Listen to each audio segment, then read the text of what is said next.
Pronto. Gente, vamos lá então, né? Hoje, veja, nosso planejamento tinha ficado de que hoje a gente trataria das lições 3 e 4, tá?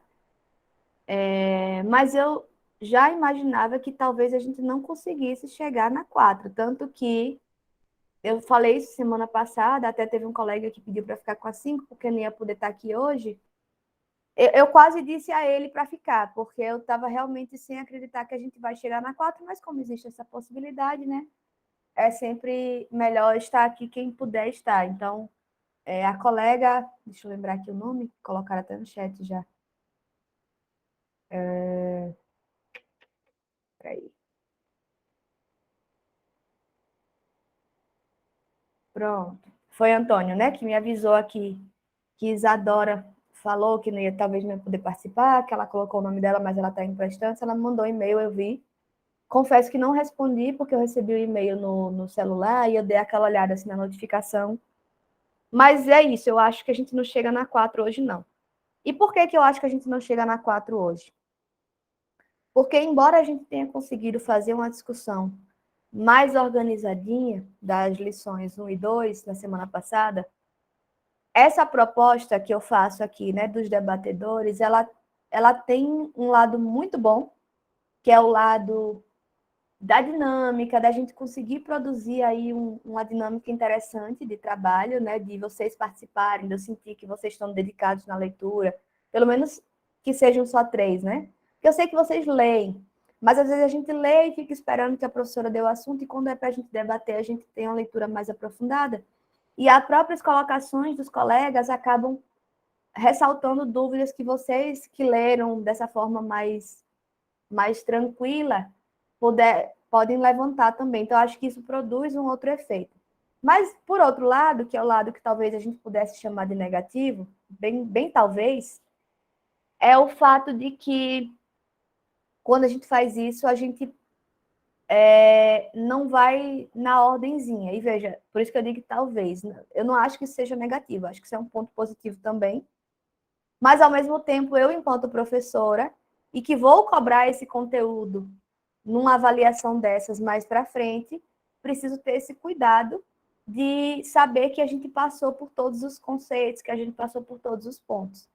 E aí, por conta disso, hoje eu vou começar a aula retomando alguns pontos da aula passada, e depois a gente continua para finalizar a lição 2, que a gente só entrou nela, e entra na 3. Eu acho realmente que a 4 não rola, mas vai que vocês estão aqui desmotivados hoje, sem muitas questões ou sem muitas dúvidas, aí a gente acelera, tá? Mas vamos lá. A primeira lição basicamente vai tratar sobre o sintoma histérico ou sobre o fenômeno histérico. Porque, como eu disse para vocês, essas conferências foram conferências que Freud fez nos Estados Unidos para levar a psicanálise para o continente americano.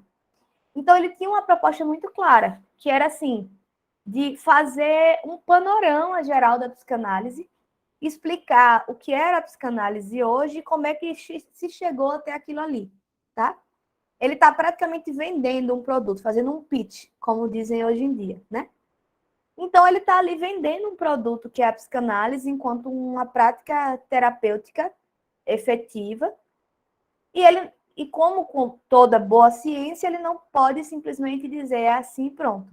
Ele vai, então, construir todo um panorama para explicar para aquelas pessoas como é que ele chegou onde ele chegou e o que é que justifica toda essa caminhada. Então, essa primeira lição, ele basicamente está contando a história da pré-psicanálise, né, do período pré-psicanalítico. Então, o que acontece? Ele vai começar a explicar isso. A gente falou com muito detalhe semana passada, não vou mais entrar nisso, né? Dessa relação em paralelo com a medicina, de como que a histeria apareceu como limite para os médicos. Então, eles entendiam que não existia sintoma, o sintoma não tinha um suporte orgânico, assim. Ele fazia os exames lá todos, digamos assim, e nada identificava que fosse um problema orgânico. Então, era um limite para a medicina. A medicina dizia, tá, então não sei o que eu faço com isso. Mas aí Freud praticamente se sentiu desafiado e disse, espera aí, eu vou tentar entender como é que isso funciona e vou tentar dar conta desse problema. Ok. E aí eles começam, eu digo eles, porque quem faz isso é Breuer, Freud ainda está ali acompanhando Breuer nesse processo. Eles vão começar esse processo a partir do uso da hipnose, que também a gente falou muito extensamente sobre a hipnose na semana passada. Inclusive, me chamou a atenção de como é um tema que interessa, né, vocês. Então, ele vai falar sobre o uso da hipnose, mas de que forma ele fala do uso da hipnose? Ele vai explicar para a gente por que, que a hipnose foi importante. Por que, que a hipnose foi importante para entender a técnica que se tem hoje, que não é mais com o uso da hipnose. E qual é a grande importância da hipnose, gente? É o fato de que a hipnose ajudou a entender que sim, que havia uma dimensão inconsciente, havia um sistema ali apartado do sistema consciente, da minha consciência, do dia a dia, da relação que eu estabeleço com as pessoas, que é esse sistema inconsciente, e que produz efeitos na minha vida psíquica, na minha vida diária, inclusive. Essa foi a primeira coisa que a hipnose mostrou. A segunda coisa que a hipnose mostrou foi que esses problemas histéricos, né, esses sintomas histéricos, poderiam ser resolvidos através da fala, tá? Então, fazer falar sobre aquela questão, sobre o que originou o sintoma, produz a cura do sintoma. Quando eu digo cura, entre aspas, é como eu já expliquei para vocês semana passada, é porque a cura, ela tem um limite ali. O que Freud vai entender é que com a hipnose existe a cura do sintoma, mas o que originou o sintoma permanece lá, vivo inteiro, e vai continuar produzindo outros sintomas. Então, ele entende que ele precisa atacar isso, ele precisa ultrapassar o sintoma e atacar o que é que está ali sustentando a produção de novos sintomas, o que é que está produzindo esse efeito, tá? Mas eu ainda não vou pular para essa parte, deixa eu só finalizar essa aqui da lição 1. Então, na lição 1, ele vai usar aí como referência principal o caso de Ana O, que ela chamou a psicanálise, ou o que vai se tornar a psicanálise, de cura pela fala, justamente porque a hipnose fez isso aparecer, e de limpeza de chaminé, no sentido de que tinha uma obstrução ali, né? Percebam que essa coisa da limpeza de chaminé, que é uma prática que a gente não tem aqui, porque a gente nem usa chaminé, mas é basicamente assim, no que vai, né, queimando a lenha tal, vai juntando fuligem, e a fuligem vai obstruindo. Então, é preciso fazer um procedimento de desobstrução, de limpeza das chaminés, para que possa sair o ar, né, do fogo queimado ali, com a fuligem. Então, ela faz essa relação da limpeza de chaminé no sentido de que, assim, tinha uma obstrução aqui, tinha algo que estava obstruindo o meu funcionamento normal, entre aspas, e quando eu consigo fazer essa limpeza, eu consigo desobstruir isso e a coisa vai e flui, né? Que era basicamente o que se fazia com a hipnose. A hipnose desobstruía isso. E aí, esse fluxo voltava a funcionar. Enfim, mas o que é que muda, né? Já na lição 2, o que é que Freud vai trazer de novidade para essa história? Ele vai dizer o seguinte, olha, a hipnose foi importante para a história da psicanálise, porque ensinou a gente isso tudo que eu acabei de falar, tá? Mas a hipnose tem um problema, porque a hipnose ataca o sintoma. E aí ele percebe que o problema que tem que ser atacado, o que precisa ser compreendido e que a gente precisa lidar é com as resistências. Porque a resistência é tanto esse movimento aí que faz com que uma situação, um sentimento, um afeto, uma representação seja jogado no inconsciente, como também é aquilo que vai segurar, que vai represar. Ou seja, acontecia esse movimento de represamento, imaginemos uma represa, tá? Tem ali, as comportas estão fechadas, e aí a água está represada, então está acumulando, né? Acumula, acumula, acumula. E tem uma hora que o negócio já está para transbordar, porque está muito acumulado. Aí o que é que faz? Abre aquela comporta e ele libera a água, né? Esse é o processo de represa. O que acontece é que a hipnose abria essa comporta, mas quando acabava o processo de hipnose, ela fechava de volta. Então, ali voltava a acumular. E voltar a acumular significa produz um novo sintoma, e esse novo sintoma vai precisar ser resolvido de novo.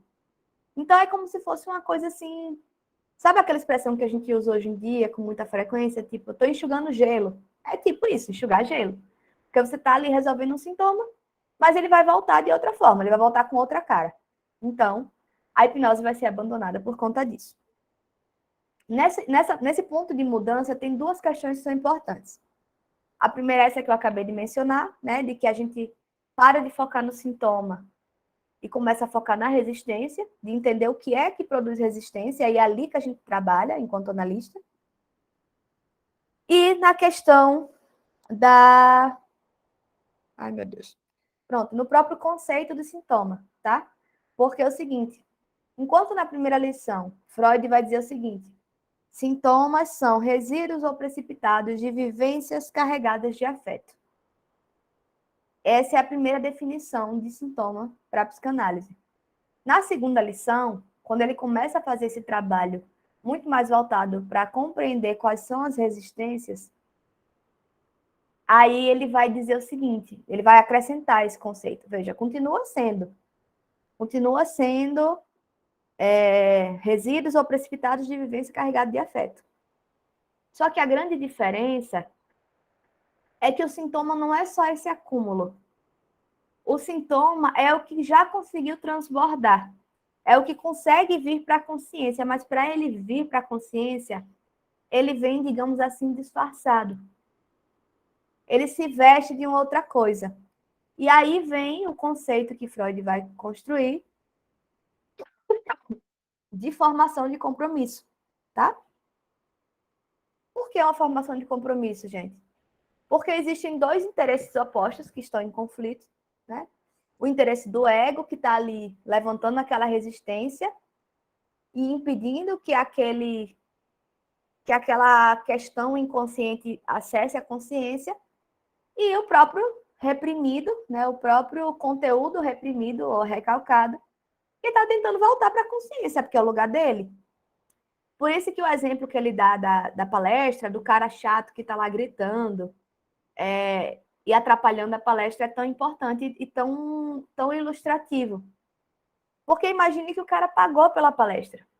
Por mais que ele tenha feito merda, ele não vai querer ficar do lado de fora, ele pagou por aquele negócio, né? Tem essa lógica de, eu paguei, eu tenho que estar aí dentro, eu posso estar aí dentro.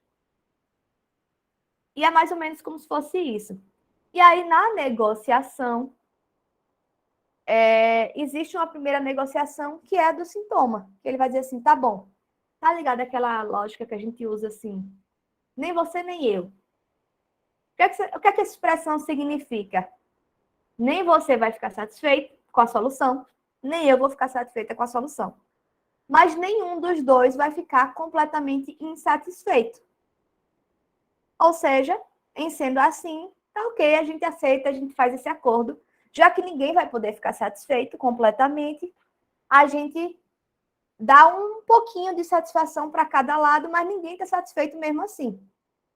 Essa é a solução, é a formação de compromisso do sintoma.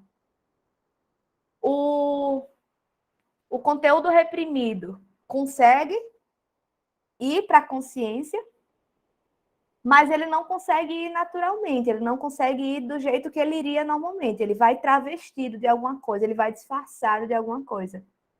E a consciência, que se dependesse dela, deixava ele lá fora completamente, aceita que ele entre, contanto que ele chegue discretamente escondido e não atrapalhe muito, tá?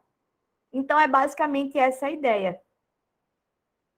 Só que, para não confundir a ilustração de Freud, quando Freud conta essa história, ele vai dizer que quem cumpre esse papel da mediação é o analista. Mas perceba a grande diferença. Freud fala de uma mediação, que é como se assim, a gente vai conseguir resolver de uma forma que aquela pessoa consiga voltar para dentro da palestra de maneira que não vai incomodar de jeito nenhum e que ela também vai estar satisfeita de voltar. É como se a pessoa, né, dotada de autoridade e que tem todo o manejo, chega ali para negociar e consegue convencer o cara que representa o conteúdo reprimido de que não vale muito a pena, para que fazer essa confusão. Ele diz, é verdade, estou de boas, então vou entrar e estou satisfeito e eu estou feliz de ter entrado sem causar mais problemas, sabe? Ou então, enfim, não importa, vocês entenderam, né?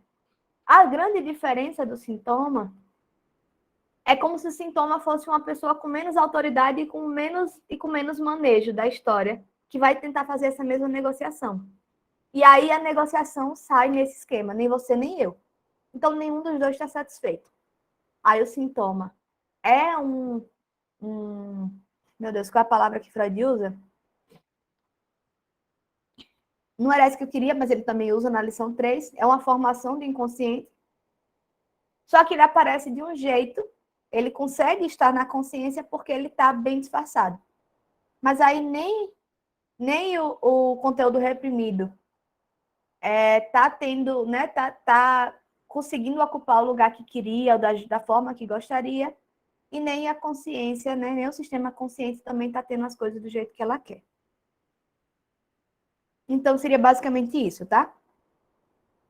Em resumo, deixa eu só finalizar aí. Oi, Luiz. Me atrasei um pouquinho, mas cheguei. Tranquilo. Aí, só para vocês entenderem o que é que eu estou dizendo. Enquanto na primeira lição, Freud vai falar do sintoma como esse acumulado de energia, como esse acumulado de afeto, que não deixa de ser, tá? Ele não perde esse caráter. Mas na lição 2, Freud já avança um pouquinho na teoria e diz assim, olha, mas quando a gente sai do método catártico com a hipnose e a gente constrói o método psicanalítico, a gente já começa a entender que tem outra característica, que não é só um acúmulo de afetos, o sintoma. O sintoma é uma formação de compromisso. É um compromisso que o inconsciente faz com o consciente para que aquele conteúdo reprimido possa acessar a consciência de uma forma disfarçada, que a gente não consiga entender o que é que ele representa, tá? É basicamente isso. Até aqui, gente, tá todo mundo ok? Vocês estão acompanhando? Eu estou indo bem rápido para a gente poder entrar nas outras lições, tá? Porque isso é mais uma revisão do que a gente já discutiu.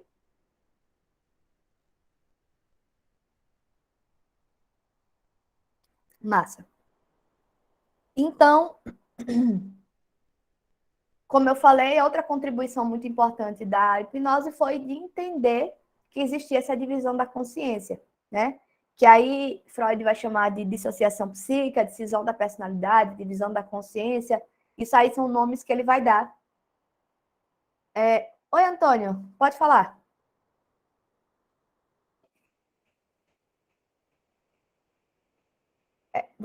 Não, eu estou vendo. Você disse que pergunta se eu posso dar um exemplo na prática. Mas você quer exemplo em que sentido? De que situação? Só para eu entender, porque eu estava aqui falando da aceleradona.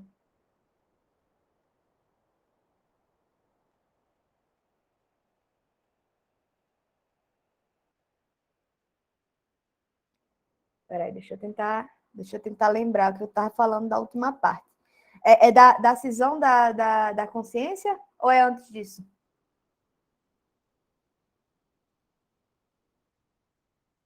Você está sem microfone hoje, é?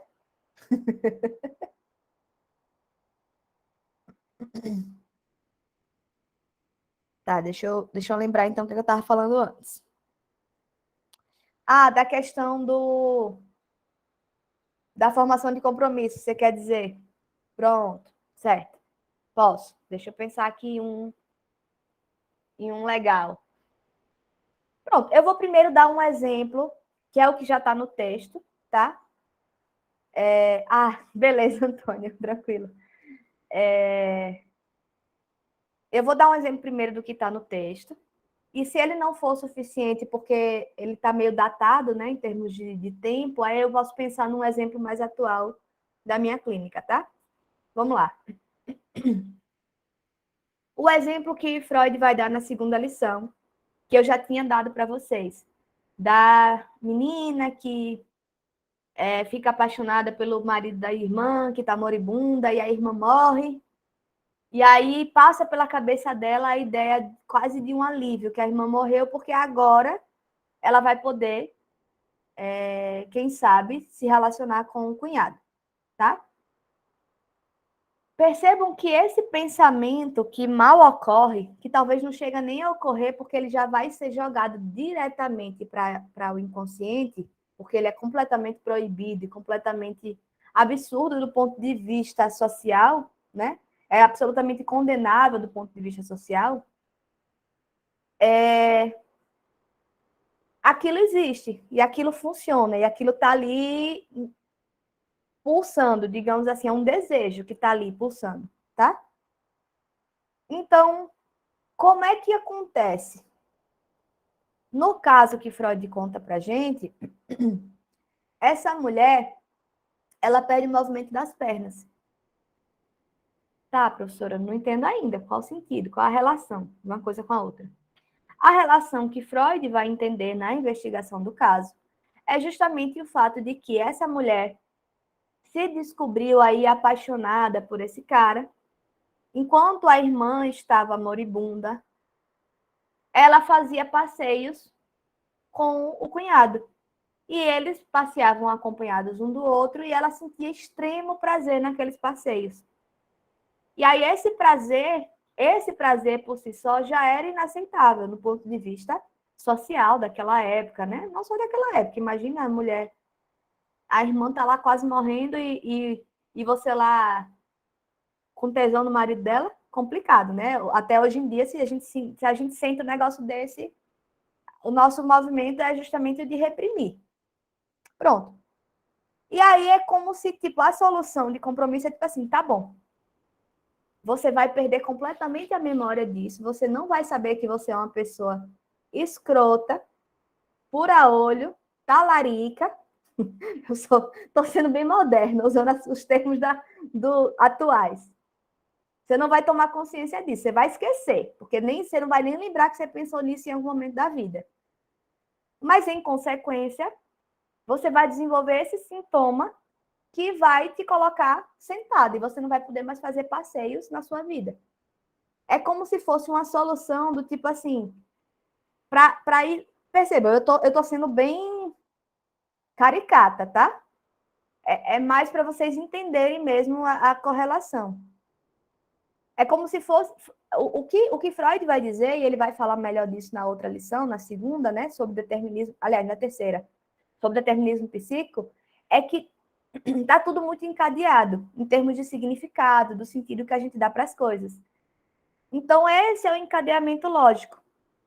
Como ela passeava com o cara, né? E aí isso é que fez, que produziu esse efeito do apaixonamento, dela ficar encantada com o marido da irmã. O fato de ela ter que eliminar completamente, ela não poder ter memória de que ela pensou naquilo, de que ela sonhou em ter desejo pelo cunhado, aquilo se reproduz enquanto um sintoma. E o sintoma histérico acontece por essa via da inervação histérica. É como se essa energia toda fosse transmitida, fosse colocada nesse órgão. Tá? É uma inervação do órgão. Então, ela vai perder essa capacidade de caminhar. Só que, veja, o mais fascinante da histeria, e isso é na histeria, não é em qualquer neurose, tá? O mais fascinante da histeria é porque, segundo Freud, a histeria é o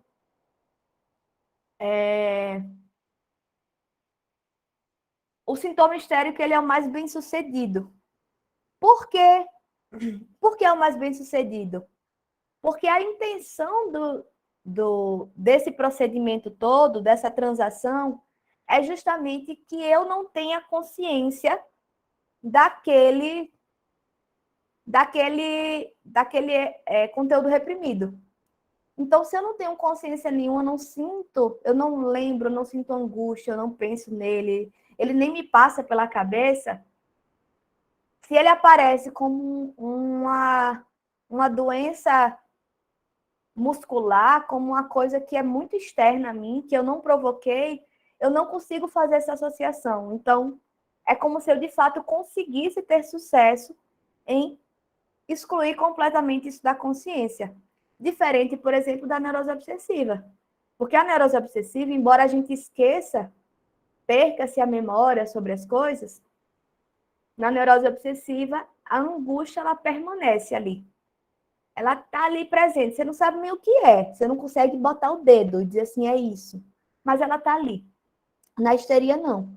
Na histeria é um sofrimento que me extrapola. É tipo assim, olha, eu estou sofrendo e eu preciso de cuidados. Mas eu não tenho nenhum nível de associação disso com o conteúdo reprimido. Exato, Antônio, é como se fosse uma troca. Mas veja, é como eu falei, esse exemplo é um exemplo bem caricato, tá? Deixa eu pensar num exemplo menos caricato da clínica. Peraí, viu? Me dê um minuto.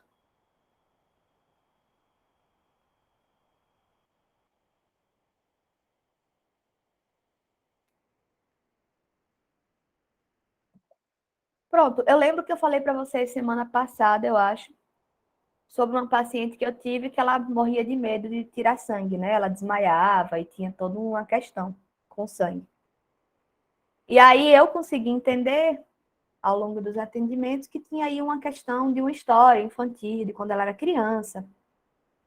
E que estava associado tanto a um sentimento mesmo de negligência, de que as pessoas deixavam ela muito solta, quanto a um sentimento de culpa, de que, assim, quando perceberam que ela tinha se cortado, ao invés de imediatamente irem cuidar dela, primeiro deram bronca nela, porque ela tinha sido deixada solta, sozinha, ao ponto dela conseguir fazer todo um procedimento para conseguir acessar o objeto cortante, e ao mesmo tempo ela levou uma bronca por conta daquilo. Então ela desenvolveu essa coisa, então ela não podia ver sangue, que ela desmaiava, que ela tinha uma reação muito complicada. Mas na investigação que eu fiz, o que eu consegui entender é que essa coisa do ver sangue é como se o ver sangue, que aí é outro mecanismo, tá? É o da fobia, é da neurose fóbica. O objeto fóbico, ele é como se ele conseguisse guardar ali uma representação bem disfarçada dessa situação que aconteceu. Então, esse sentimento de desmaio, de fraqueza, de fragilidade, é como se isso fosse o sentimento que ela teve naquela situação. E ela tinha uma queixa de se sentir uma pessoa que, se não fosse ela, ninguém era por ela, que ela tem que fazer tudo sozinha, né? Tinha uma questão muito nesse sentido para ela, que tinha a ver um pouco com essa história. Então, a fobia dela, o objeto fóbico, ele guardava essa representação. Então, assim, que é outro mecanismo que é bastante bem sucedido. Porque enquanto ela não tá tendo acesso ao objeto fóbico, ela não tem acesso àquele sentimento que está associado ao conteúdo reprimido, tá? Quando o objeto fóbico aparece de novo, aí ela tem. Aí ela tem a reação, aí ela tem o sofrimento. Entende? Então, assim, isso vai depender muito do mecanismo que se produz. Mas é mais ou menos isso, é como se fosse uma troca mesmo. É uma formação de compromisso. São dois sistemas, o inconsciente e o consciente, que dizem assim, tá bom, nem você nem eu.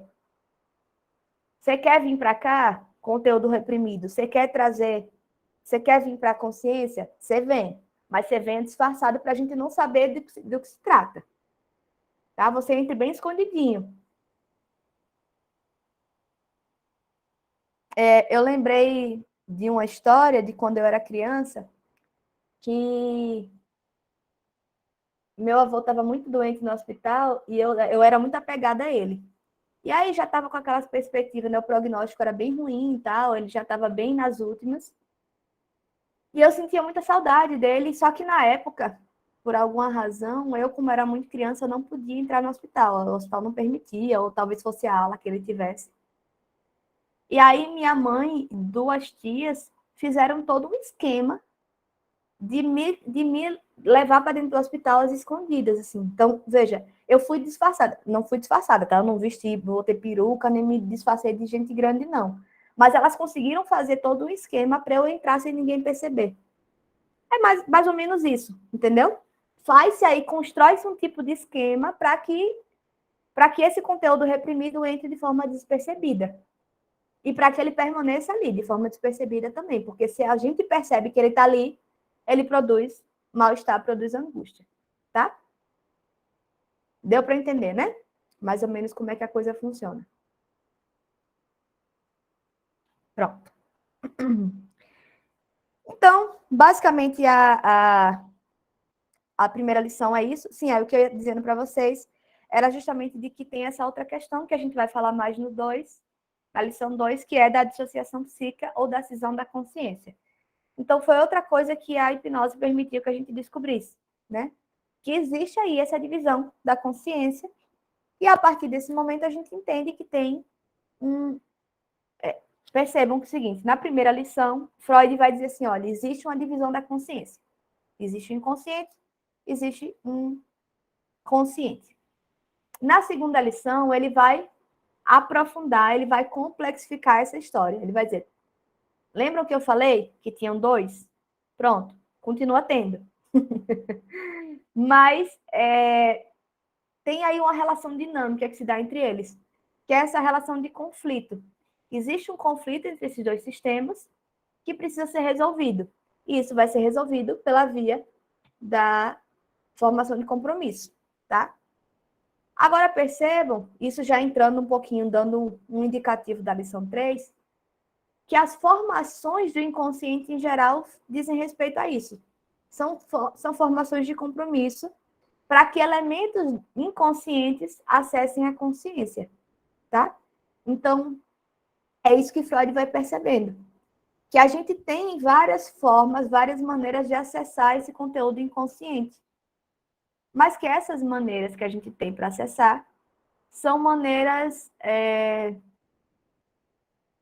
são mecanismos mesmos que a gente... Mecanismos mesmo que a gente vai produzindo para que esse conteúdo possa chegar à consciência sem produzir uma ameaça para a consciência, tá? Estamos ainda na lição 2, deixa eu só tentar finalizar a revisão que eu estou fazendo da lição 2. O que é importante? Na lição 2, Freud traz alguns conceitos importantes. Ele vai ressaltar a importância da ideia de trauma, né, do trauma psíquico. Desculpa, gente. E ele vai entender como é que esses traumas, como é que eles vão ser produzidos ali, né? E como é que eles vão interferir nesse movimento aí de produção de sintoma. Mais importante ainda, ele vai entender a importância da resistência, enquanto isso que a gente precisa ficar atento, a gente precisa entender o que é que está produzindo a resistência se a gente quer resolver o problema do sintoma. Se a gente quer resolver de forma permanente. Porque de forma temporária, a hipnose estava funcionando perfeitamente. Mas se a gente quer resolver de forma permanente a questão do sintoma, o problema do sintoma que foi desenvolvido, a gente precisa entender o que é a resistência, o que é que está me impedindo, o que é que está impedindo, aliás, esse conteúdo inconsciente de acessar a consciência, tá? E aí ele vai falar de forma mais aprofundada um pouco do próprio conceito de repressão ou de recalque.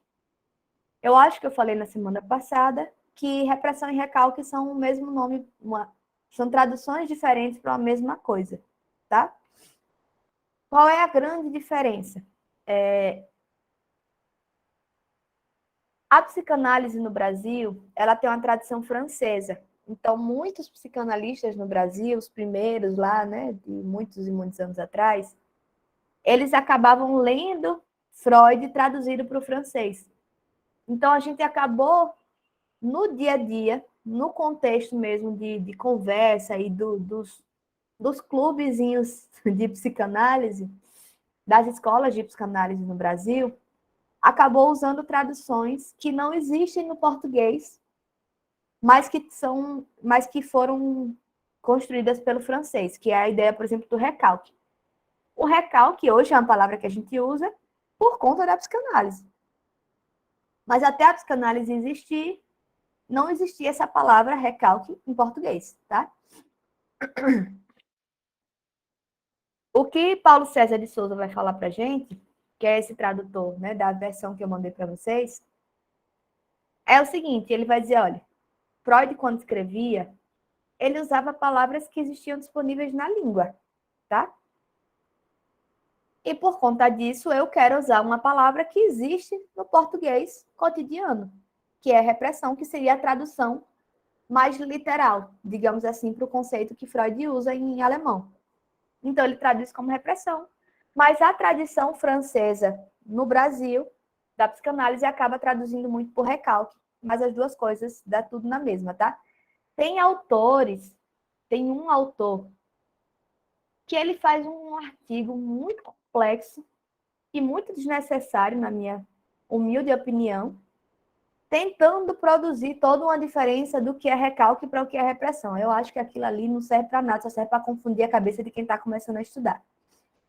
Recalque e repressão são traduções diferentes para uma mesma questão, né? E aí, o que é o recalque ou a repressão? O que Freud vai explicar aqui nessa lição, né? E aí, lembrem, ele está fazendo de forma bem didática, bem devagarzinho e gradual. Ele vai explicar justamente que o conteúdo reprimido são vivências, sentimentos, afetos, representações que, dentro dessa dinâmica, né, da relação aí da consciência e do inconsciente, são compreendidas como não sendo possíveis de estar na nossa consciência, porque vão de encontro às normas morais e éticas, ou, como ele diz nesse texto, às exigências éticas e estéticas da personalidade. Então, o que é que Freud está dizendo com isso?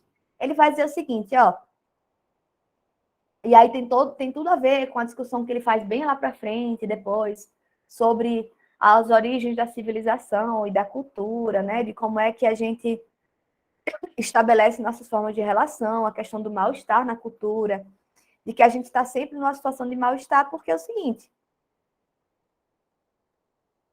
para eu estar no mundo, eu preciso conter os meus impulsos e os meus desejos, eu não posso realizar todos, certo?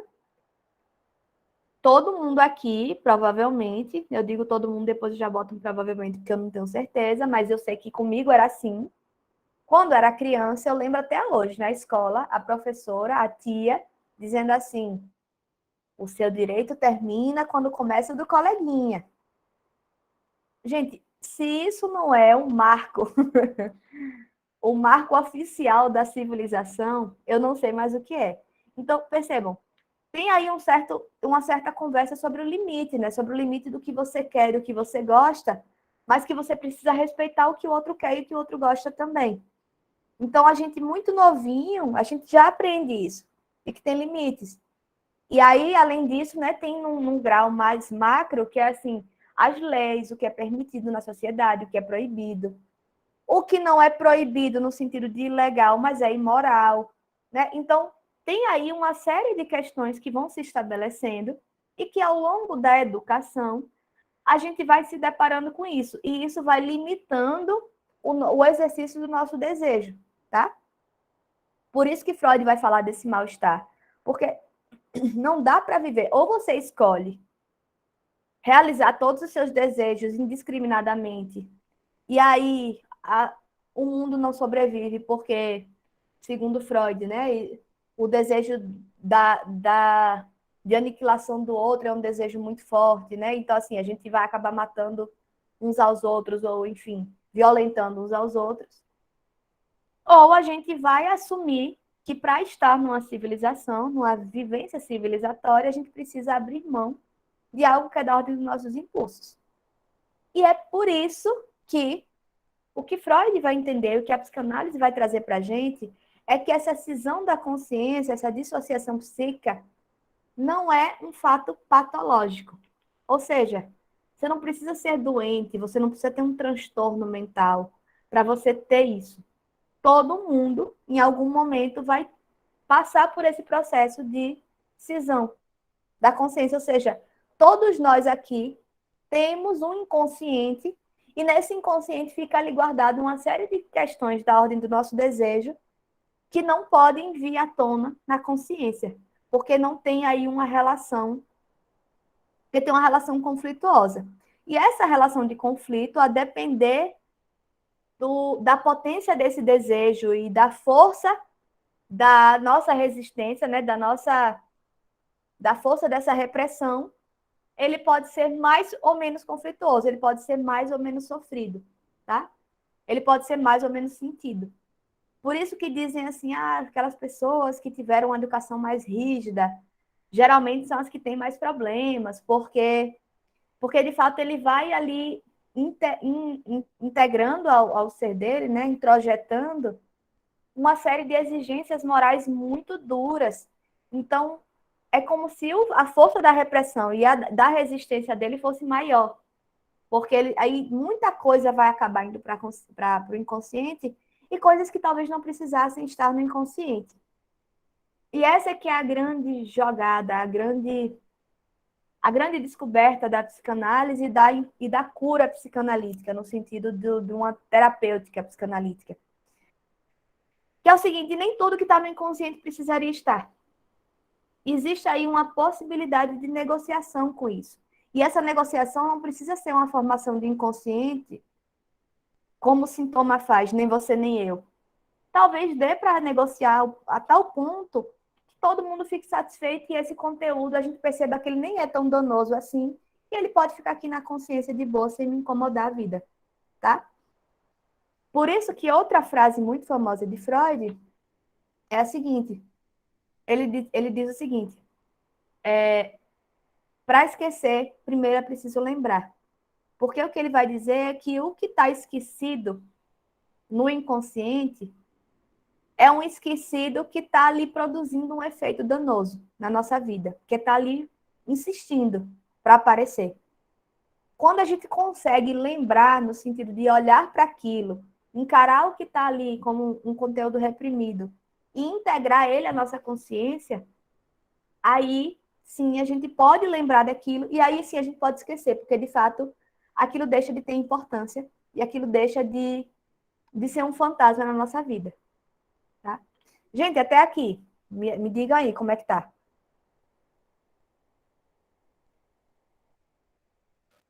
Tudo bem, professora. Então, só para eu terminar a parte da lição 2, tá? Tem duas questões aqui importantes, que a gente não falou na aula passada, inclusive os debatedores ainda estão bem-vindos para falar, tá? A gente não precisa correr para entrar na terceira, não. Eu estou correndo porque eu estou revisando. Então, a gente já falou disso tudo na semana passada, mas eu estou tentando sistematizar. Mas a gente pode debater, se vocês tiverem dúvidas, se tiverem questões ainda para colocar, a gente pode ficar, não tem problema. Quais são essas duas questões que a gente não tratou ainda e que me parecem extremamente importantes de serem tratadas? A primeira é essa questão do princípio do prazer e do princípio da realidade, que tem tudo a ver com essa dinâmica conflitual que se dá aí entre consciência e inconsciência. Como eu tinha dito para vocês na aula passada, Michel Foucault ele vai falar que a psicologia, quando se torna ciência, ela, aliás, eu falei na aula retrasada, eu acho, sobre isso. Quando a psicologia se torna ciência, ela vai dar uma função transcendental, dar funções transcendentais para conceitos que já existem nas ciências naturais. E aí eu lembro que eu dei para vocês, inclusive, esse exemplo de Freud, né? Da energia, porque ele vai falar de energia, de equilíbrio, né? De que quando acumula energia e produz desprazer, e quando libera energia, produz prazer. Inclusive, Freud faz essa relação pensando como protótipo principal a própria relação sexual e o orgasmo sexual. Porque o que ele vai dizer é o seguinte, o processo de orgasmo tem um acúmulo ali de energia sexual, um acúmulo, que em determinado momento ele vai ser liberado de vez. E essa liberação é que produz o orgasmo e que produz o sentimento, essa sensação de prazer e depois, ao mesmo tempo, um cansaço, assim, um esmorecimento, né? Então, Freud vai usar essa referência Não é à toa, gente, que todo mundo fala, né, da questão do sexo, da sexualidade, como é que isso envolve, como é que isso está na base da teoria freudiana. Então, Freud vai usar essa referência do orgasmo sexual para pensar em como é que funcionam essas energias. E ele vai pensar em termos de prazer e desprazer mesmo.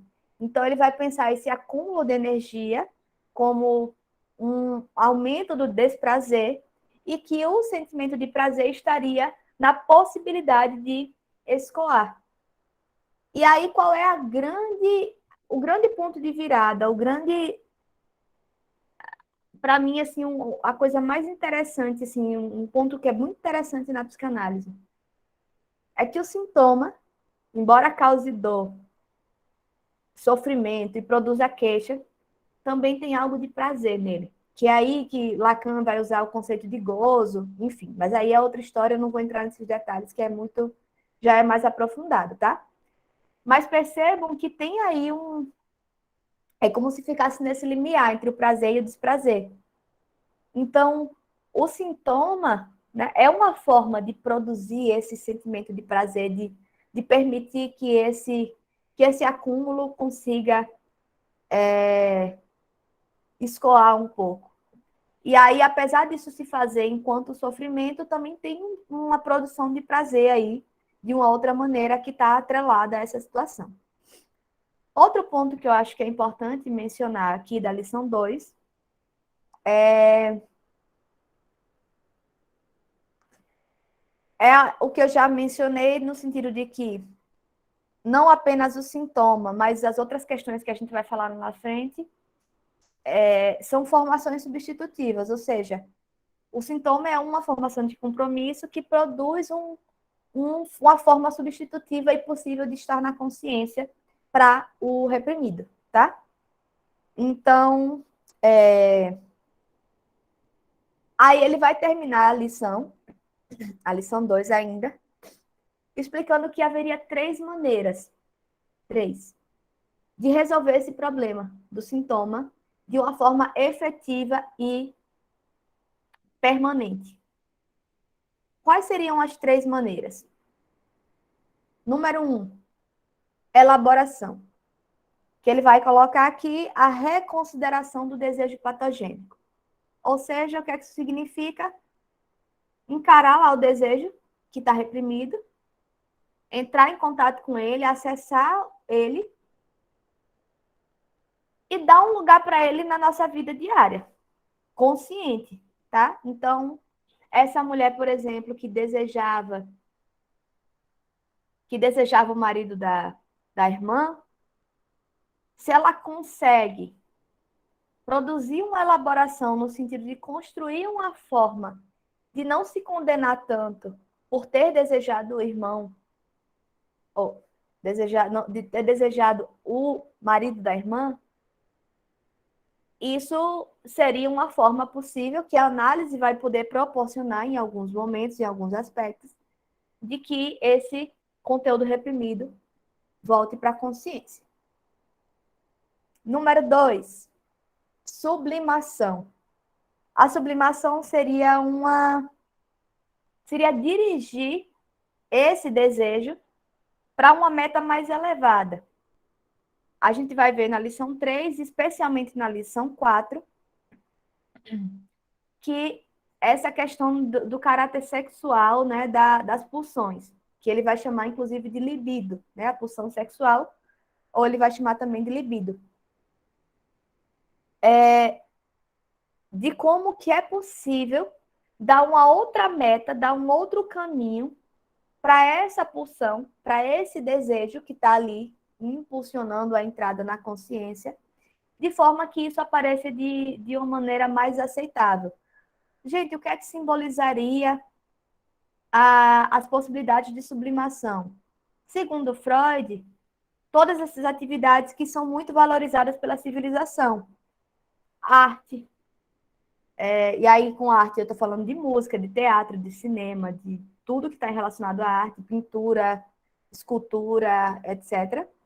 Estética em geral, essa coisa do o que é belo, né, no mundo, de forma aceitável socialmente. A ciência, a pulsão de saber, esse desejo de saber sobre as coisas. E acho que só. Artes em geral e ciências seriam possibilidades de sublimação. Um exemplo prático. Eu vou dar um exemplo bem estereotipado, tá, gente? Tem um primo meu que, quando a gente era criança, ele era bem cruel, assim. Ele matava sapo, ele fazia armadilha para os sapos, e depois ele pegava uma faca e abria, assim, o sapo no meio. Tipo, como se fosse uma curiosidade bem mórbida de ver o que é que tinha ali dentro, sabe? E aí era uma condenação, assim. O menino levava a bronca, levava a surra e a peste por causa disso. Esse menino, quando foi crescendo, ele foi deixando esse hábito, né? Entendeu que estava errado, ou cansou de apanhar. E aí ele começou a sonhar em ser veterinário. E aí ele sonhava que ele ia ser veterinário, que ele ia curar os bichinhos. E para isso ele ia precisar cortar. Não, hoje eu não trabalho em IML. Mas pode ser, vida. Pode ser uma opção. E percebam que eu estou falando de um caso, de uma situação muito estereotipada para ficar clara a relação, tá? Mas geralmente não é tão estereotipado, geralmente não é tão simples. É preciso aí de uns 5 anos de análise para a gente entender qual é a relação de uma coisa com a outra, tá? De como é que esse processo sublimatório aparece.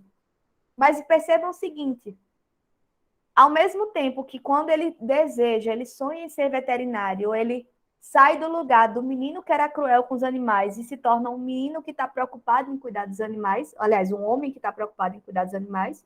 Então, assim, ele produz uma transformação nesse lugar dele, né? Ele sai do lugar de punição e de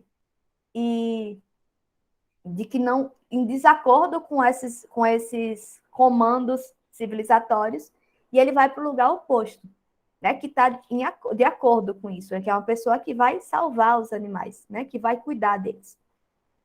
Mas, ao mesmo tempo, ele permite que esse impulso dele, esse gosto dele de cortar, de abrir, de mexer, vai ser resolvido, vai ser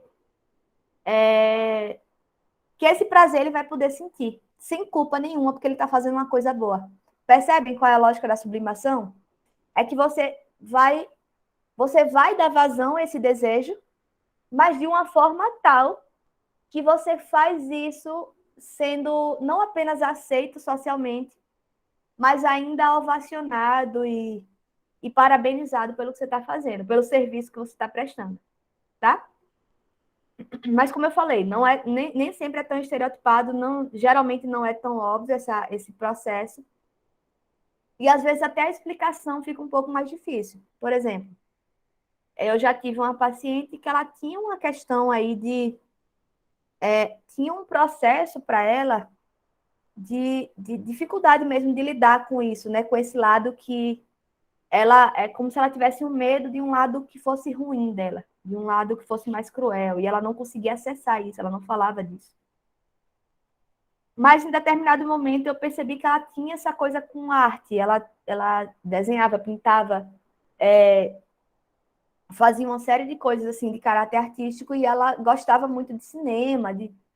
Então, o trabalho que eu fazia com ela, da análise, era muito no sentido de puxar por esse caminho, de entender qual era a leitura que ela fazia desses processos artísticos, do que é que ela colocava naquela arte ali, sabe? E aí eu vou descobrindo, é como se eu segurasse na mão dela, dizendo assim: tá bom, já que você só consegue ser quem você é, né? Desse lado, revelar esse seu lado inconsciente aí nessa arte, vamos falar sobre essa arte. Então, eu segurava na mãozinha dela para a gente falar sobre arte, né? E falando sobre aquilo, ela foi entendendo coisas sobre ela e ela foi conseguindo acomodar essas questões, entende? Então, tem uma questão aí, a sublimação vai muito por esse caminho. E a terceira, eu vou terminar e depois, quem tiver dúvida, a gente continua, a gente retoma, tá? E a terceira seria a substituição da repressão por um juízo de condenação. Basicamente é o seguinte: eu fui lá, acessei esse desejo inconsciente, continuo achando que ele não está certo, continuo achando que ele não é aceitável do ponto de vista ético, estético, moral, civilizatório. Mas eu, sabendo que eu conscientemente não acredito nisso, não concordo e condeno esse tipo de raciocínio, esse tipo de sentimento, eu consigo aceitar que eu já pensei aquilo uma vez na minha vida, que aquilo já passou pela minha cabeça, mas que eu não concordo, não faço isso, eu não sou essa pessoa. Então é como se eu condenasse esse lado meu, mas eu digo assim, pode vir para aqui, para o lado da consciência, que você não me afeta mais não, porque eu já entendi que isso não diz respeito a quem eu sou hoje. Isso não diz sobre mim, entende? Então, seriam esses três movimentos possíveis e que são esperados, né? Inclusive no processo de análise, especialmente o primeiro, de elaboração, que permitiriam esse acesso do conteúdo reprimido na consciência. Gente, vamos lá, e aí? Como é que estamos?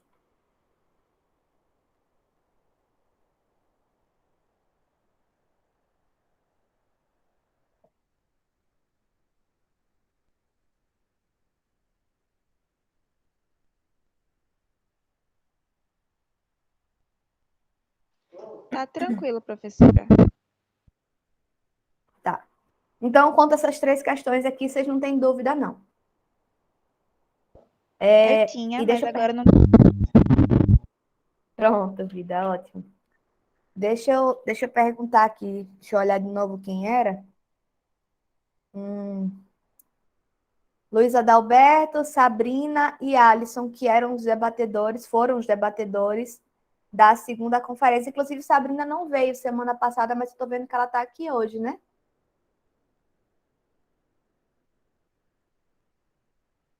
E aí, Sabrina, quais eram suas questões? Coloca aqui pra gente, que eu, inclusive, eu botei até um xizinho, assim, de tipo, ó, ela se voluntariou, mas eu não veio para aula, então eu não ia dar o meu ponto para você, não. Aproveita aí que a gente ainda está que a gente ainda tá na segunda Não, conferência. eu acabei me atrasando, porque como é no horário de almoço, eu sempre tenho que almoçar na UFES e voltar para casa. Aí eu fiquei na fila até Entendi. 2h30, não consegui vir para a aula. Por isso Jesus. que eu não avisei. Tranquilo. Mas sobre esses pontos, assim, o que eu achei mais interessante é essa questão da divisão, né? Que antes de tudo isso, não existia essa noção de, tipo assim, de ter um lugarzinho como se fosse uma prisão dentro da nossa cabeça para guardar tudo isso, né? E lendo principalmente o segundo e o terceiro, eu achei, até anotando os pontos aqui do segundo, principalmente, eu achei muito importante, tipo assim, como é trabalhada a ideia da repressão. E como é, além, tipo assim, de ser um negócio muito violento, né? Existem coisas que a gente naturalmente diz, não, isso é errado. Existem coisas que são naturalizadas pra gente, que é errado. Existem coisas que não são erradas e a gente acaba se repreendendo por causa da nossa criação. Então, apesar de eu ter uns contrapontos com, principalmente das relações sexuais de Freud, essa noção de ter um mecanismo de proteção, de entender a repressão como um mecanismo de proteção, foi muito forte para mim, né? Tipo assim, quando a senhora fala sobre a questão de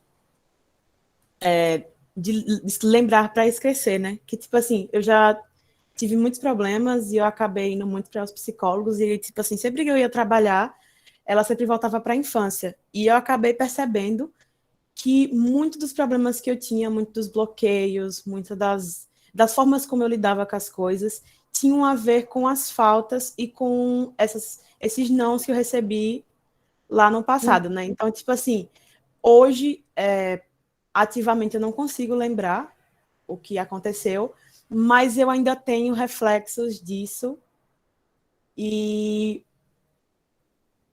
isso ainda reverbera em mim e são coisas que eu tenho que aprender a trabalhar, sabe? São coisas que ainda estão reprimidas, mas estão ativamente reprimidas. Meu cérebro envia essas mensagens, só que eu ainda não consigo compreender elas, sabe? E eu não tinha essa noção até ler o texto, de entender que, tipo assim, existe uma conversa, como se, por exemplo, fosse o delegado, tipo, a consciência fosse o delegado e a inconsciência fosse, tipo, o sistema prisional. Aí o delegado vai lá e fala, tá, esse pensamento X aqui, ele tá bem para sair? Ah, não, mas se ele fizer isso aqui na sociedade, ele vai sair? Sim, então eu começo a entender essa comunicação entre os dois pensamentos. Uhum.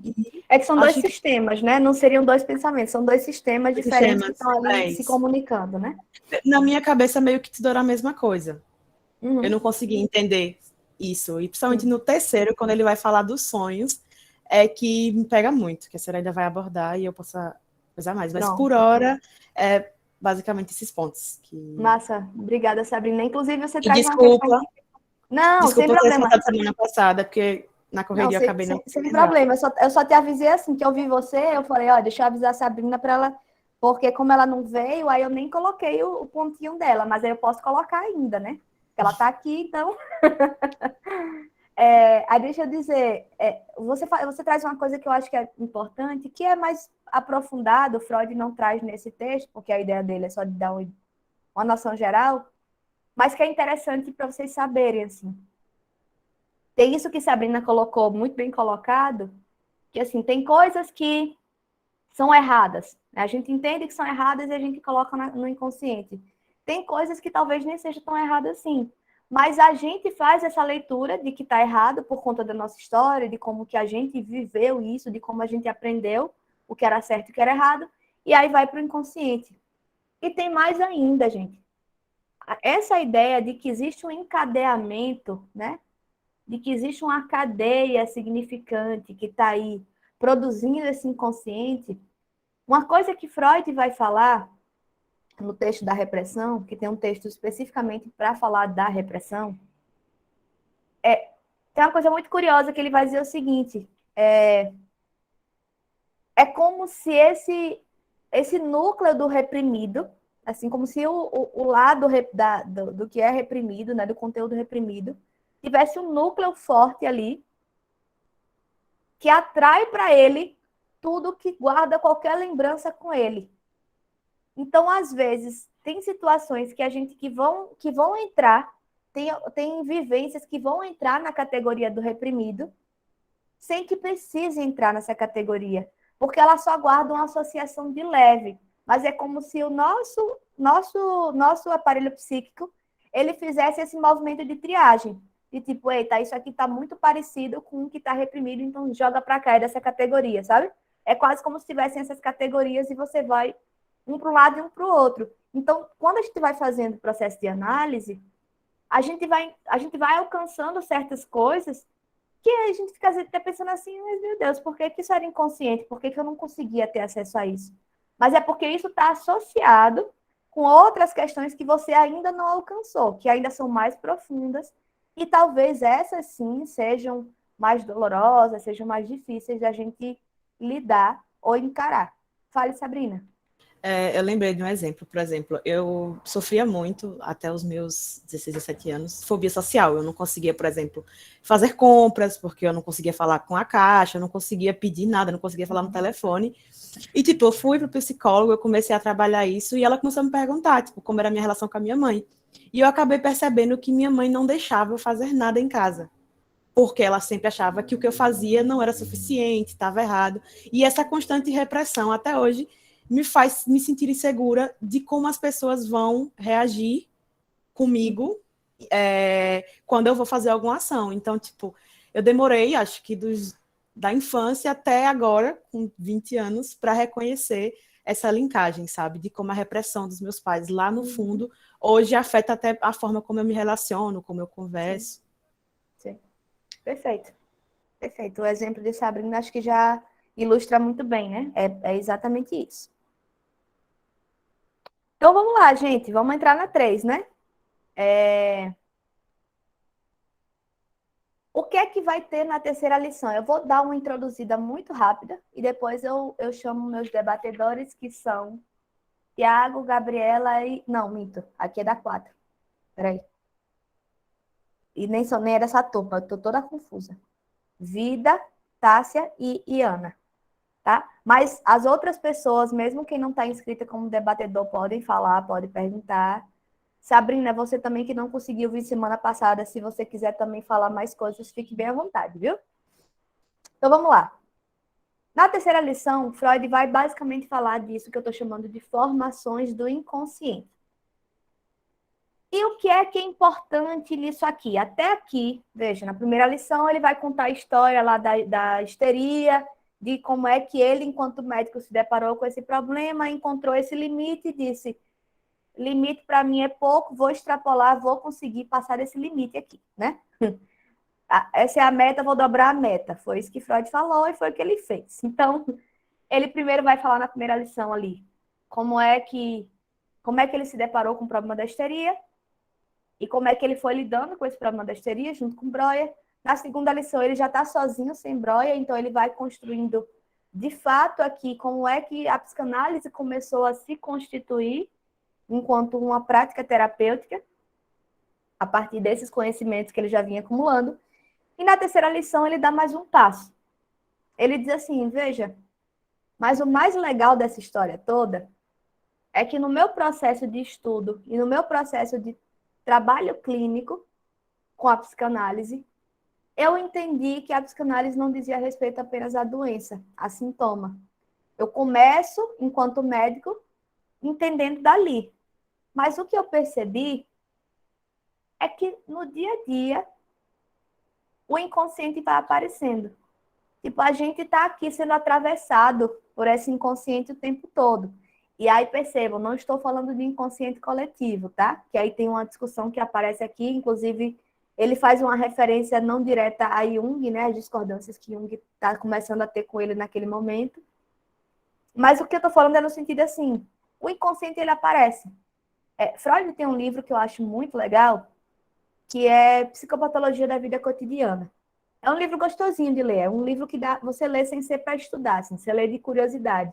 Porque ele basicamente vai fazer essa sistematização, essa exploração de como é que o inconsciente aparece no nosso dia a dia, no nosso cotidiano, de formas mais triviais. Então, o ato falho é um exemplo deles, assim, né? A gente está aqui conversando, não sei o que, eu vou e solto uma coisa que parece só que eu me atrapalhei, mas aquilo diz algo sobre o que é da ordem do meu inconsciente, diz algo sobre o que eu estou pensando, mas não estou falando, tá? Então, o outro passo que Freud vai dar nessa terceira lição é de borrar um pouquinho mais essas fronteiras do que é normal e do que é patológico. Percebam que Freud ainda tem uma linguagem muito médica e ele está o tempo todo falando das pessoas normais, das pessoas neuróticas, das pessoas normais, das pessoas neuróticas. Mas o que acontece quando ele chega aqui nessa terceira lição, nas formações de inconsciente, é que ele borra mais essas fronteiras. Porque ele vai perceber que essa cisão da consciência é algo que faz parte da vida cotidiana de todo mundo. Todo mundo tem isso. E na nossa vida, essas formações de inconsciente vão aparecendo, tá? Então, os sintomas neuróticos são apenas uma das manifestações possíveis do inconsciente. Existem os xistes, existem os atos falhos, existem os sonhos. Todos eles são formações substitutivas. Todos eles são formações do inconsciente, tá?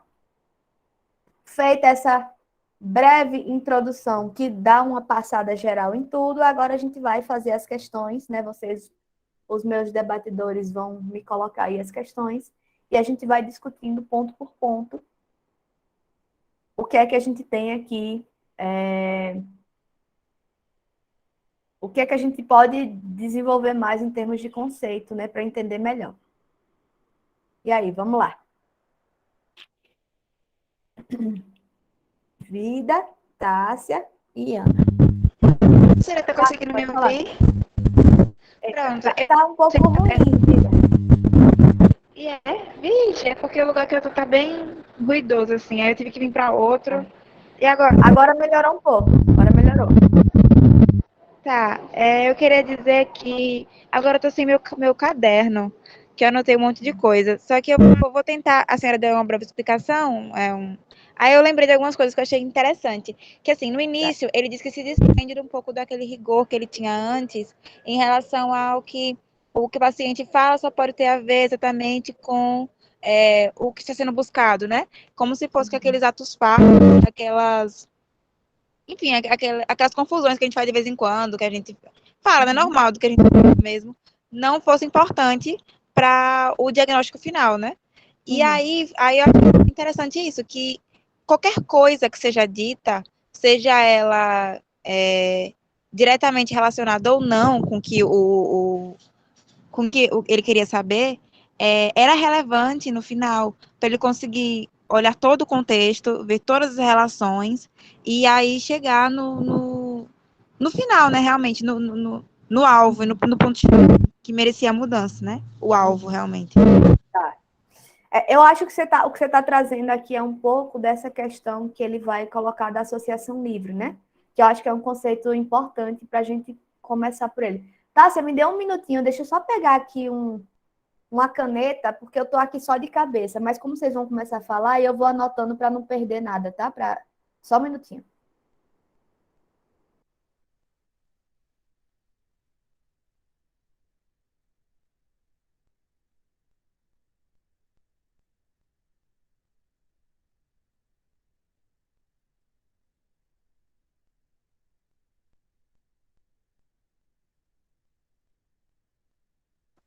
Pronto, então deixa eu anotar aqui do comentário de vida, né? Que o que ela, para mim, assim, eu estou entendendo que o que ela trouxe como referência tem a ver com a questão da associação livre. Aí eu vou falar sobre isso já já. Pode falar, Tássia. E também, pelo que o Vida falou, tem a questão do paciente falar sem ser reprimido. Tipo assim, não há nenhum julgamento do profissional, mas a própria pessoa em querer falar ou não. Se fosse comigo, eu tenho uma dificuldade enorme de falar sobre essas coisas. Então, aí seria mais um ponto para ele analisar e fazer a pessoa falar, né? Sem julgamento, sem que ela se reprimisse de alguma coisa. Porque tudo que ele falar, tudo que ele descobrir é algum ponto para entender o problema que a pessoa tem. Sim. Eu acho que não tem e tem, na verdade, alguma coisa do tipo. Beleza. E Ana? Nesse ainda do que elas estão falando, de o paciente falar tudo o que pensa. Às vezes o paciente não vai falar exatamente o que ele está pensando, porque a repressão é tão grande que ele tem que falar de um jeito diferente que nem ele mesmo entende. E aí o profissional é que vai desvendar isso, que está falando que o paciente não reconhece, que é o que eles chamam de pensamento substitutivo, né? Pronto, vamos lá. Então, as três trouxeram questões mais ou menos associadas com essa ideia da associação livre, que eu acho que é uma forma interessante da gente começar, tá? Porque é o seguinte, Freud ele vai começar essa lição reprisando o que ele já disse, dessa perspectiva dinâmica, conflituosa entre esses dois sistemas, consciente e inconsciente, tá? Então, ele vai dizer o seguinte, existe um esforço consciente de lembrar um material que está esquecido, mas, ao mesmo tempo, existe uma resistência que não me permite lembrar daquilo, né? Porque... e aí ele vai dizer que se opõe ao reprimido e aos seus derivados, que é isso que eu estava dizendo agora, logo antes, em relação ao que... Meu Deus do céu.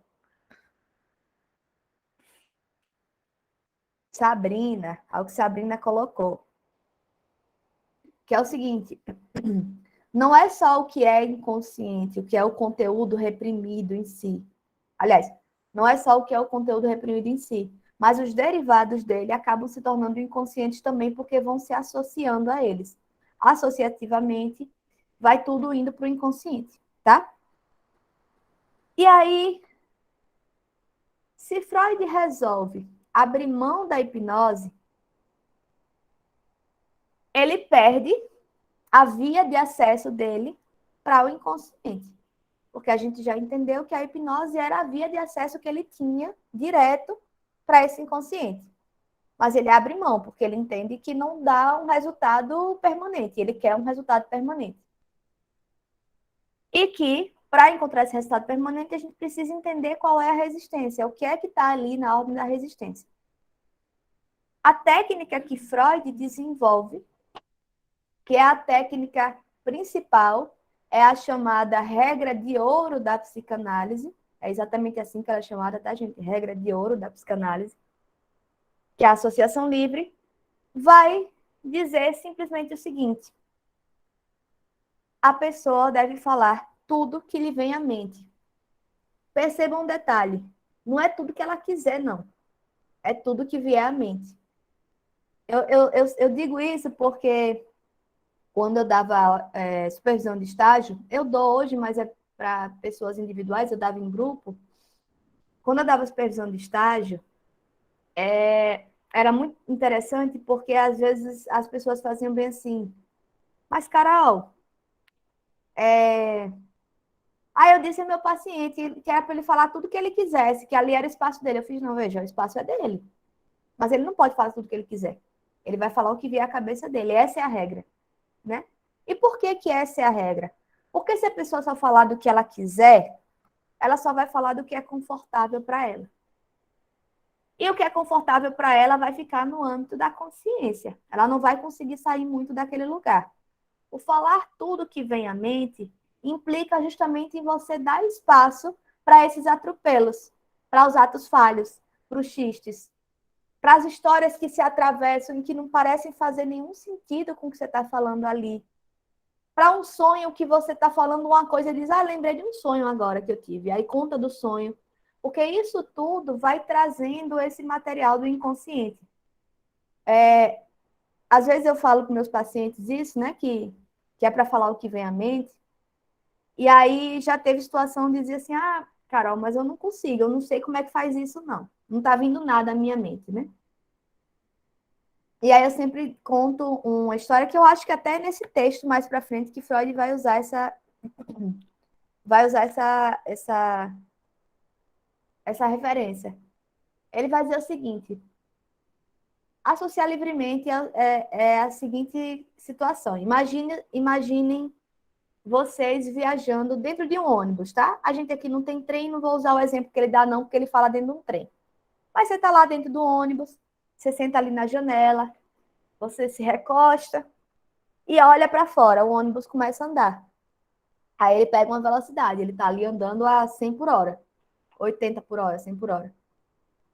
Imagine que você está olhando essa paisagem que está passando pela janela e você está descrevendo ela na medida que ela está passando. É confuso, né? Você está aqui falando de uma árvore que tem frutos assim, e de repente você está falando de um arbusto ou enfim, de outra árvore que tem outra coisa, né? Ou de um animal, ou de o que quer que seja. A ideia é essa, é que você vai falando o que vai te ocorrendo.